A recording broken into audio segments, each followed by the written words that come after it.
Hello students, and welcome to the video for English 11's Quarter 2, Week 1, Day 2. To get us started on Canvas, please go ahead and open the item that says Fishbowl Discussion Assignment, Week 1. As a reminder, everything you say, do, or type is recorded, so please keep it school appropriate.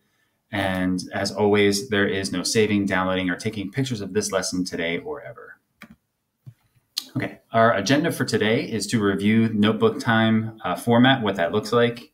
And remember, kind of go over how you can get that assignment exemption, and then to complete the follow-up notebook time activity, which is our focus for today, which is that fishbowl discussion that I asked you to open up at the beginning of this video. First, I wanted to give a shout out and congratulations. The students who are listed here completed and submitted the day 1 activity on time, and they are on their way to working towards their assignment exemption. Remember, if you're one of these students, as long as you can complete and submit today's activity by the end of the Zoom class, you can earn an exemption for next week's practice and prep assignment. Cece and I both congratulate you. So let's get started with today's work. As a review about notebook time, right? It's 5 to 7 minutes of risk-free free writing on the first day of every week.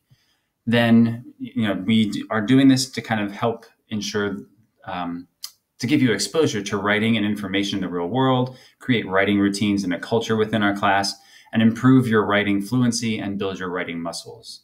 Again, how it works: on day 1, you are given a free write prompt. There's a mini lesson or activity, and then you're asked to revise that free write in a very specific way. And that's what we did on day 1. Today, you'll be doing something similar to a notebook time activity using what's called a fishbowl format. So first, if everyone, the way this works during class is everyone was placed into breakout rooms and they read 3 poems about education in America. Then the teacher kind of established who was going to be on the inside and the outside of the fishbowl activity, and then conducted that fishbowl activity in the breakout room. I'm going to show you a quick demo of what that fishbowl activity looks like, and then we'll talk about how you can, if you're watching this video because you were absent, how you can make up this activity. First, let's watch the video. So Dr. Smith, Ms. Deal, and I Hello, demo. students, and welcome to the video for a demonstration of how to do a fishbowl. So as you can see, Ms. Deal and Dr. Smith and I will be kind of pretending to go through that same process. We're going to use a different poem than the ones that you have in your assignment, just so you can kind of see how it works. So let's start off by reading that poem together.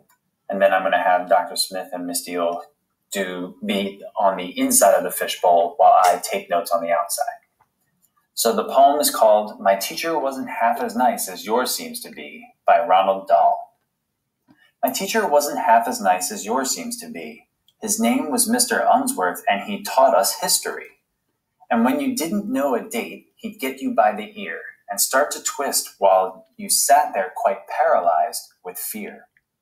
He'd twist and twist and twist your ear and twist it more and more until at last the ear came off and landed on the floor. Our class was full of one-eared boys. I am certain there were 8 who'd have them twisted off because they didn't know a date. So let us praise teachers who today are all so fine, and yours in particular is totally divine. All right. So at this time, I'm going to ask Dr. Smith and Ms. Deal to conduct their fishbowl conversation while I take notes in the outside of the fishbowl observation area. Ladies, please begin when you're ready. Hey, Dr. Smith. Oh, hey. Hey, Ms. Deal. So, our first question is, what drew you to this poem? I'm always intrigued about what other people's experiences are with education who are not in the United States. I've heard a lot of people. I have friends in Europe, I know people in Asia and Australia, and each one has a different story about their education. And this person wrote, clearly has a different experience than what you have in the United States. It drew me to that. I'm interested in his perspective as a student. Okay, well, I will say what drew me to this poem was that, and I hear some echoing, but I can put my earbud, maybe that'll help. But I'm going to say what drew me to this poem was the fact that it just simply talks about teachers, and comparing. It seemed as if the narrator was comparing his teachers back then to teachers now, and I can definitely relate to when I was in school because there is seemed to be a difference. So that's pretty much what drew me to this poem, and the title actually. What was it? Not actually the title, but the main character. His name was Mr. Unsworth. I just thought that was pretty funny. Yeah, he called. Yeah, it's like he wasn't like worthy to be recognized as a good teacher, I guess. And he lives on. Wow. So that's what drew me to this poem. So our next question: what is the poem saying about education and being an American? Again, from people who, and you might have known kids who were changed, just Dr. Smith, where they come to our country and they just think it's really easy here. They're like the main things. You have half the homework you have at home, and your teachers just don't yell at you or physically abuse you, as some do. That's our American experience, at least now, the 21st century. I agree. Also, I'm going to add that I really didn't focus on what this poem said about being an American, but more so what it said about education. It kind of ties in what you said, Ms. Deal, the fact that if you come from somewhere else, your educational experience can be different.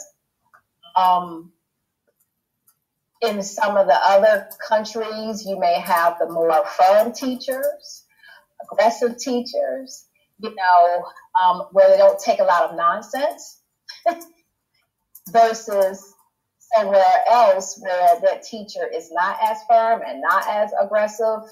And then the students say they prefer those type of teachers, but I don't know if they're actually learning anything.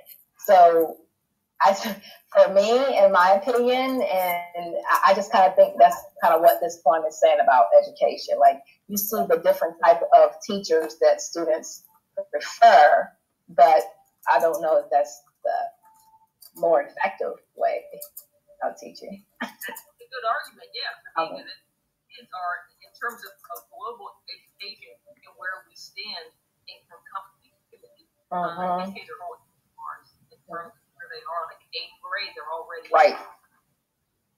Pre-calculus, and our kids are in algebra. So exactly. Yep. So it says, how does this poem make you feel and why? I can't help but speak sympathy. I mean, it's like, I would not want to think that I would go to school every day. I don't think that's a way to learn.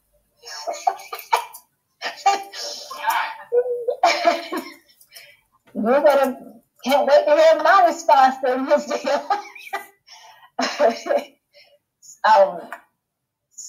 So the way this point made me feel was more so nostalgic, because when I was in school, my teachers were aggressive, but not like physically aggressive, like, hey, twist your ear, like they said in this poem. But I mean, I had a teacher who would rap, we hear those stories. They would get the rulers together, they would wrap them together, and if you weren't doing right, they would tap you on your hand. I had those type of teachers. But do I like that type of aggressiveness? No, I don't do that. But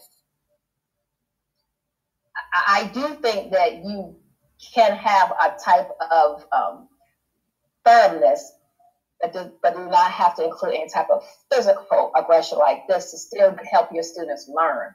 So, yeah, I was actually so scared to be in that classroom. His name was Mr. Rittenhouse.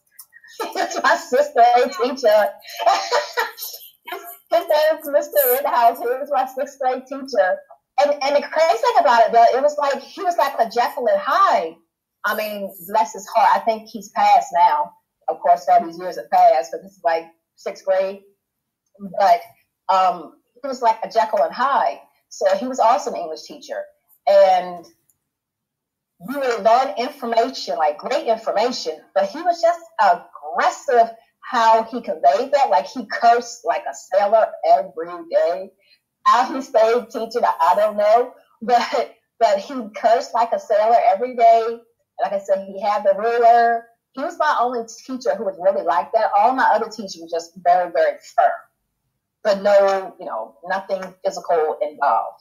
So again, for me, this poem made me just feel very nostalgic about bad memories. Do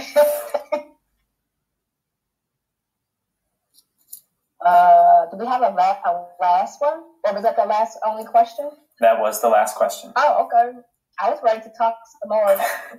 Well, just for the interest of like keeping this video short and making sure that we have time to get through everything that I wanted to show everybody. So as Miss Deal and Dr. Smith were speaking, right, I was on the outside of the fishbowl and I had my other Chromebook open here and I was taking notes, right? I'm just going to finish those notes. So I'm going to pause this video very quickly and then I'll resume in a second. So give me 1 second. Okay, I'm already done. I'm going to color code my notes. No, hold on. Am I due? Okay, well, instead of kind of color coding stuff, but if you take a look at the screen, and Dr. Smith and Ms. Deal, I know you can't see this, but the video is recording on my screen. What was my favorite comment from the discussion and why? I said my favorite comment was when Dr. Smith talked about how the teacher's name showed that the narrator didn't like the teacher. Like he doesn't even get to have his own real name used.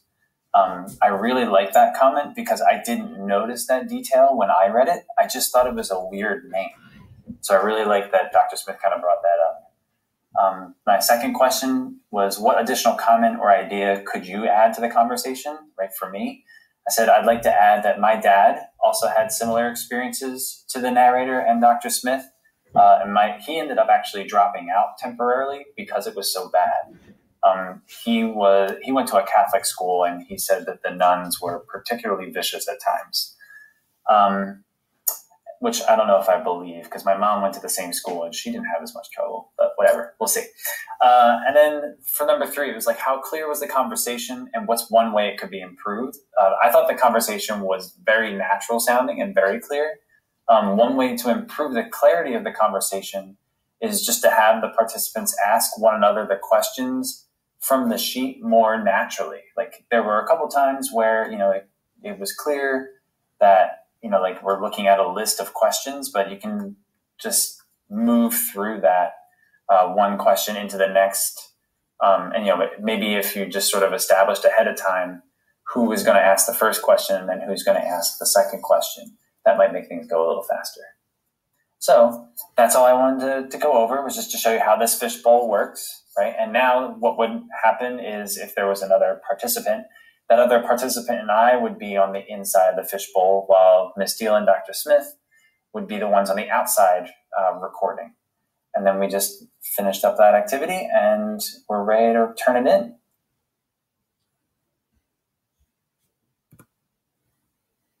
Okay, so again, that was just a quick demo of how the fishbowl will work, right? And moving forward, part of the reason, just to clarify, why is it called a fishbowl activity, right? The way it normally works is you would have a physical classroom that looks like this, where you put the desks into a circle, right? And the people on the inside of the fishbowl have the conversation, right? And while the other people on the outside listen and take notes. And then again, you would like have people switch in and out, etc. And it kind of looks like a fishbowl, okay? So let's get started, right? In order to do this discussion, you're going to need that document open, which I'll go over with you step by step in just 1 second. All right, if you look at the directions, the first thing that you're going to need to do, right, is read the poems on page 3 through 10 of the document. Then you're going to select one poem to do a 5-minute free write response to in the first impressions box, right? The first impressions, free response, free write, if you don't know what to write about, you can kind of answer these questions here. What drew you to the poem? What is the poem saying about education and being an American? And how does this poem make you feel and why? Right? And basically, you're just going to try and write as much as you possibly can in the 5-minute time limit. Okay. Then what we'll do, then you also need to make sure that you copy and paste the poem that you selected in this box, right? Again, you're going to read 3 poems, but you just pick one to respond to. Copy and paste that poem in this box here. And then the third part, is when you write your response. If you get lost, right, there's always a sample for you to look at, and you will be in breakout rooms, so you could always ask questions, right? If you're watching this video, right, it's outside of class time, you would just make sure that you come to student support and I can help you then. The 3 poems that you're going to read, the first one is called Theme for English B by Langston Hughes. The second one is called Apples by Grace Schulman. And the third one is called Welcome to America by Isaiah, who's actually a student at another school. So you're going to read all 3 of these poems and then pick one to do that free write response about.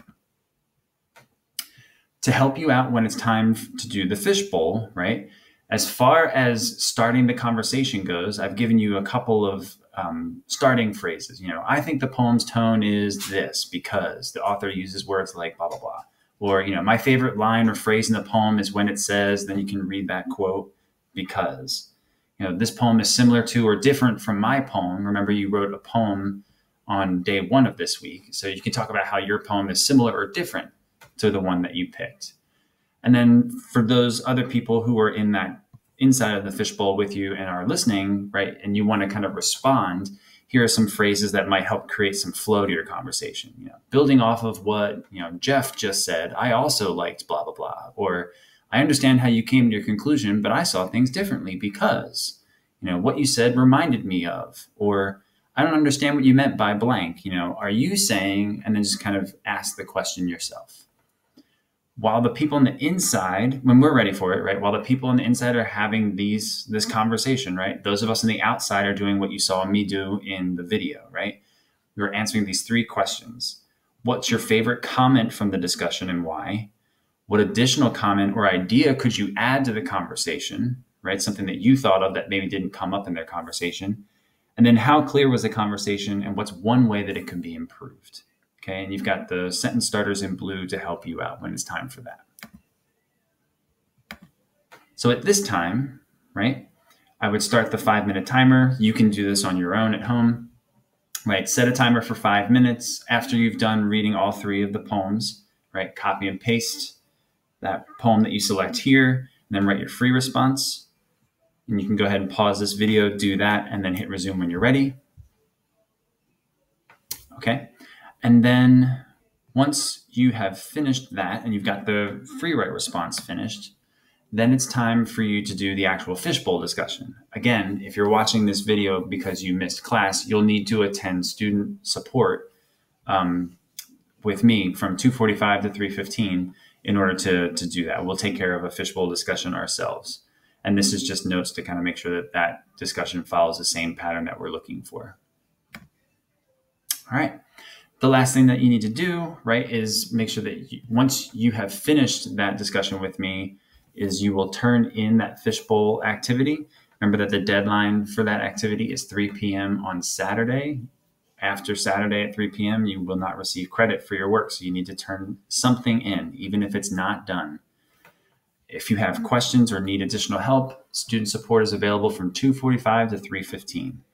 Thank you very much for watching, and I look forward to seeing you during student support for help and to finish this activity, but also during class soon.